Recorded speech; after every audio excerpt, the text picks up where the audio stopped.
The Saints win on Sunday was great, but it's not going to cure all the ills this program's facing. And LSU, we're talking about them as they get ready for a big game against South Carolina, all on the Louisiana Lunch Hour podcast.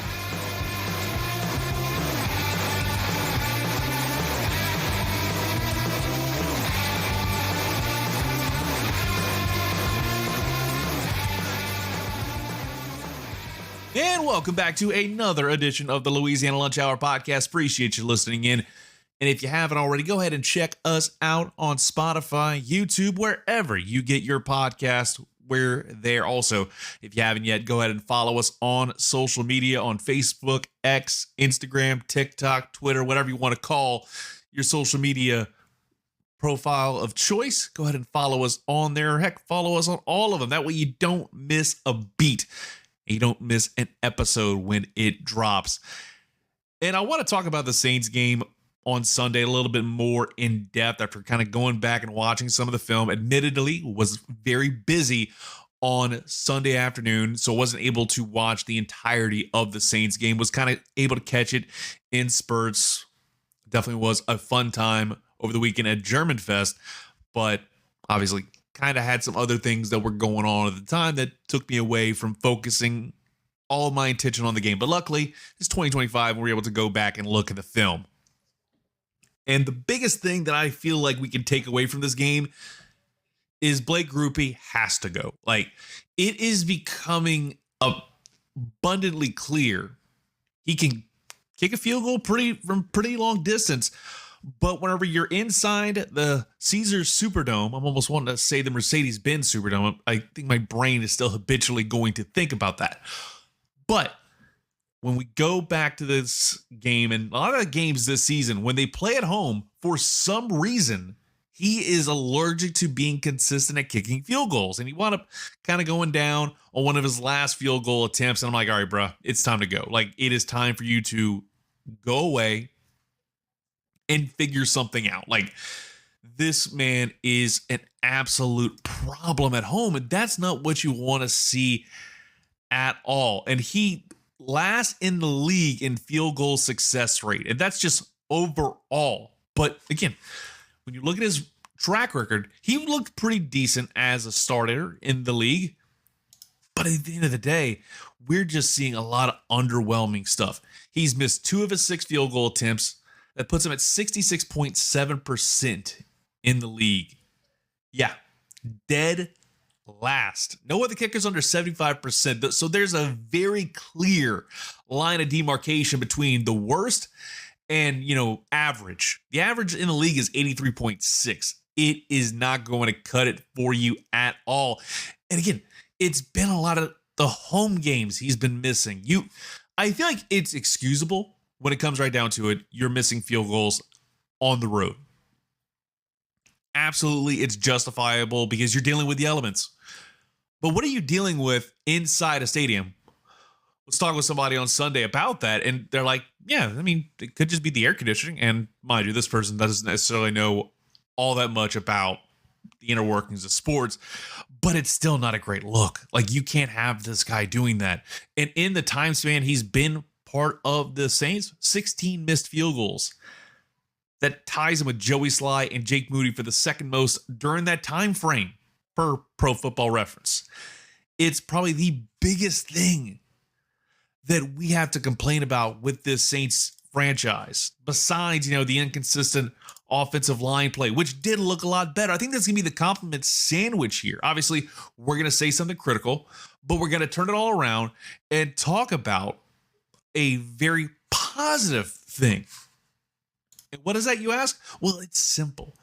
It is the fact that the offensive line looked a lot better in a win against the New York Giants. And yes, the New York Giants are on this. If we were doing a tier list, I think the Giants, based off of what we've seen through 5 games, and yes, the record does match, but I don't think the record's going to tell you the complete story. I think the Giants, in terms of the tier list, are probably a level below the New Orleans Saints, but it's just that. It's a level, but the Saints are on a precarious perch. I think with the first 2 games of the season, they kept those very competitive against the Arizona Cardinals and the 49ers. The game against the Seahawks is showing itself to be the one true outlier at this point in time. Again, 5 games in, we're seeing Spencer Rattler get better. This offensive line, surprisingly enough, is actually improving, is getting better.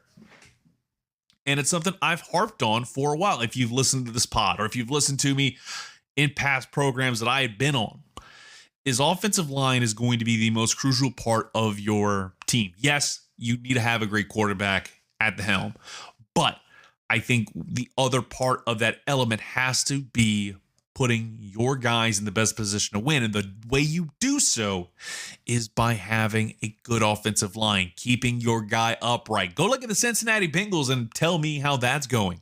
You've got, Joe Burrow kind of hanging on for dear life, hoping to God he can stick around for a few more years with all the injuries he's been dealing with since 2020 because of a crappy offensive line. The New Orleans Saints have had offensive line issues. That was the big reason why Derek Carr is doing, pregame analysis on Thursday Night Football on Amazon Prime now. It's because the offensive line, from the second you had the injury happen against the Eagles last year, that offense, which looked godlike, they were putting up incredible numbers. And they were going to lose to that game to the Eagles either way. But I feel like that Saints team, if the offensive line stayed healthy, they could have been a playoff team based off of what I saw from 2 games. And then the wheels fell off right after that. Like literally, you could pinpoint every single time that things went off the rails for the Saints franchise over the last couple of years. It's fallen on the offensive line. And Derek Carr and all the injuries he was dealing with was because of a bad offensive line, leading to you having to rely on guys that weren't ready. And it worked out in a sense because you were able to see what Spencer Rattler can do, and he could get used to playing in the NFL at a much higher clip than, what he was playing in college ball. Obviously, he had a great career of college football, but it's very different going into the NFL. It's a lot more of a fast-paced game than college. We talked about it a lot, I remember a few years ago, about Joe Burrow. The game slowed down for him at LSU, and it became incredibly easy. His second year in the NFL, the game was starting to slow down for Joe Burrow to where he got that team to the Super Bowl. I'm not saying Spencer Rattler is taking you to the promised land. No, I don't think that's even remotely the case. But if you're a true Saints fan and you're not one of those that just wants to see the team tank to go get a top flight quarterback and move on for Spencer Rattler, you have to be pleased from what you're seeing from the Rattlesnake. He has 0 interceptions through 5 games. That was a statistic that blew my mind. I was talking with somebody, and it was just one of those things I didn't necessarily notice because admittedly, a lot of Sundays I'm busy with other things. So I haven't been able to die hard watch live and keep track of stats like I normally do. But whenever he mentioned it to me, it's like, wait a minute, there ain't no way he's 5 games deep into the season and he hasn't thrown a single pick. It's refreshing to see. Yes, you are 1-4. But I think if you're a Saints fan, you can take some solace and say, hey, things are pretty good, all things considered, because your quarterback is not giving up the ball. Yes, he is underwhelming to a certain extent, but you gotta like what you're seeing from him. I mean, I continued to be blown away when I was watching back the highlights last night into Monday morning, into Monday afternoon, kind of getting my film study in, was that touchdown pass to Rashid Shaheed. And a lot of credit goes to Shaheed on that pass because he has motors that nobody can touch. And then you have, Spencer Rattler. He threw it from the 5 freaking yard line, and it landed near the Giants 40. That was impressive to see that kind of bomb being thrown. I think Drew Brees on his best day could have done that back when he was with the Chargers. Sure couldn't do that when he was noodle arming it, but it was refreshing to see some air yards be put up. And one of the things that I also took away from the game, a little bit more of a deep dive, and it was also just a reminder going back and watching it and able to remember seeing the stuff live as it happened, was the final 5 minutes of the first half. It was executed damn near to perfection, because you had a missed field goal. I think that was the biggest takeaway that I had that's still frustrating me, and we talked about that earlier with Blake Grupe.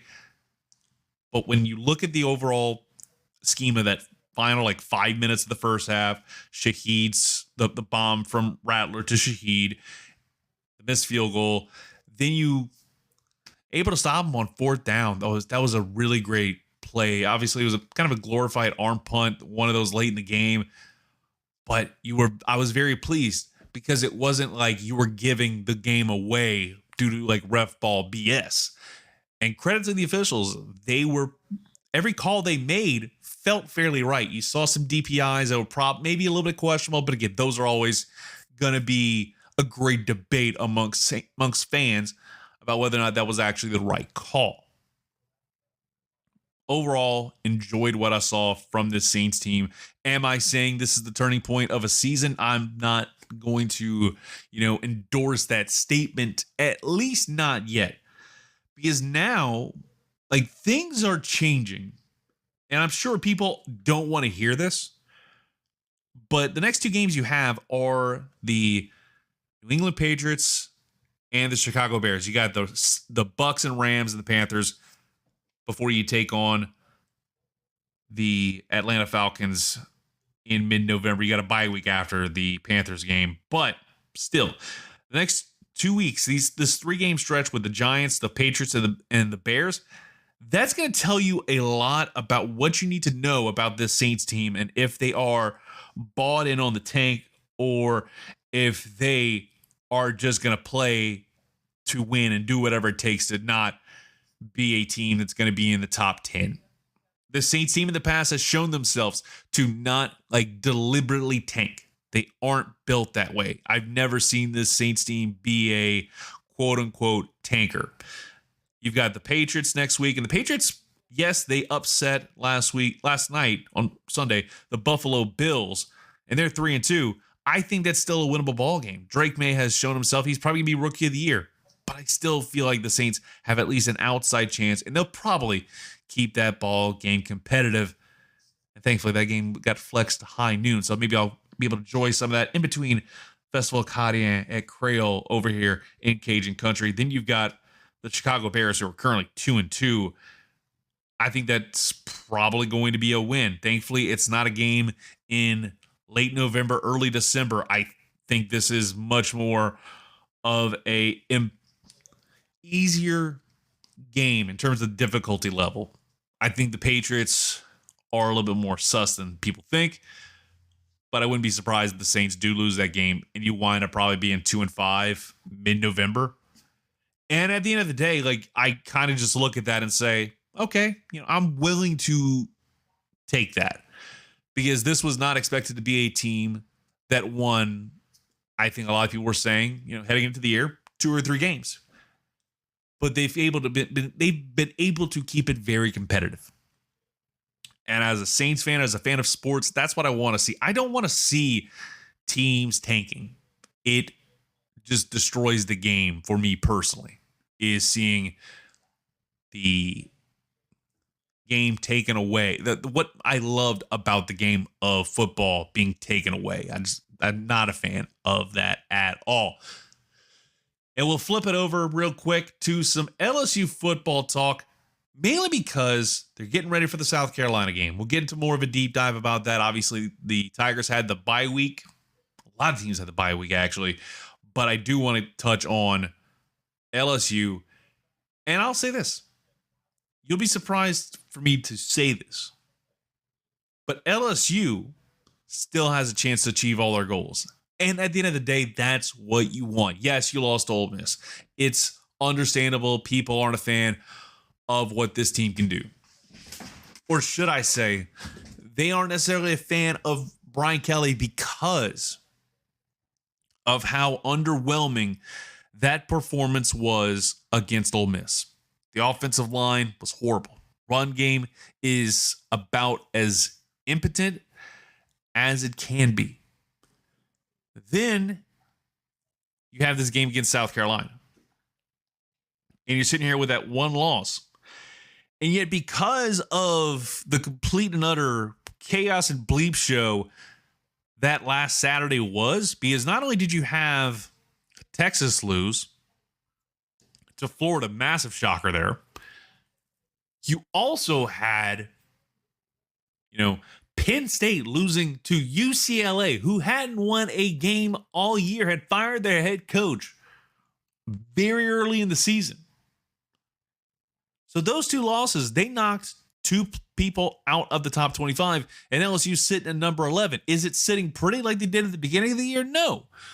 But they still have a chance to achieve all their goals. I know it seems incredibly unlikely, but when you really think about it, especially if you're in the SEC, everybody wants to say natty or bust. I think the expectations are a little bit more tempered. At the end of the day, I think if Brian Kelly manages to pull some wins out of his backside and prove himself to be able to at least win, not the big game, but at least some games that matter, like this game on Saturday against South Carolina. Again, the focus is now to flip back to being 1-0. They don't care about the loss going on 2 weeks ago. They care about more what's going on right here, right now. If you're LSU, is Garrett Nussmeier healthy? I sure hope so. I hope they've been able to keep him in bubble wrap all week and have him ready and healthy to take on South Carolina and deal with this stretch run until you get to that legendary, the final run of the every year matchup against Alabama. It still stinks that's going away, but I'm sure it's going to return once they kind of reconfigure the rotation of the quote unquote permanent opponents when that day comes, and hopefully we're still around talking to you about it. But again, this team has all their goals in front of them. The biggest thing you got to clean up has to be your run game, your run blocking. And I hope to God that's been the biggest focal point of this team, is to make sure your offensive line is handling business. I was seeing grades for Kern. He was a guy that I kind of critiqued a lot last week, had high marks, and I don't understand that. Again, I'm no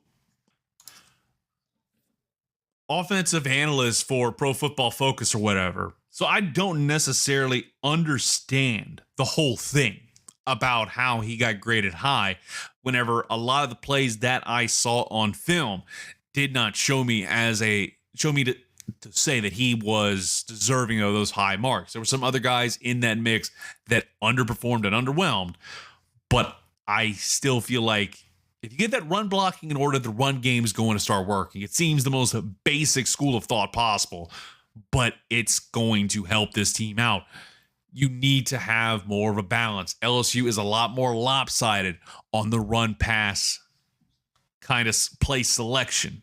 It feels like they've virtually given up on the run, which feels sacrilege compared to what we saw about 10 years ago when Leonard Fournette was bodying guys against Auburn about 10 years ago, when he was just bullying everybody in his path. I understand nowadays it's more about pro style passing offenses and stuff like that, but you need to have a good run game so your pro style passing can work. That is the biggest thing that I think this team has to be focused on heading into this game against South Carolina, because your goals are still in front of you. You have a chance to still make the college football playoff, which if you do that and you don't win the national championship, I think the LSU Tiger faithful will be at least somewhat satiated. And why do I say that? Because I don't think many LSU baseball fans were hating on Paul Mainieri for making it to Omaha when it was all said and done.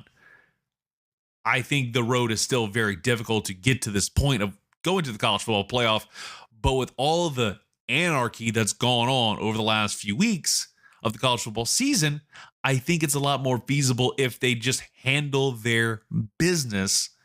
They can get to where they want to be in 2025. And that'll about do it for this edition of the Louisiana Lunch Hour podcast. Appreciate you listening, and go ahead and check us out on YouTube. Just search Louisiana Lunch Hour. We got some exclusive content going up there on the daily, as well as this podcast, and each every other one is up there as well. We'll talk to you mañana on the next edition of the Louisiana Lunch Hour podcast.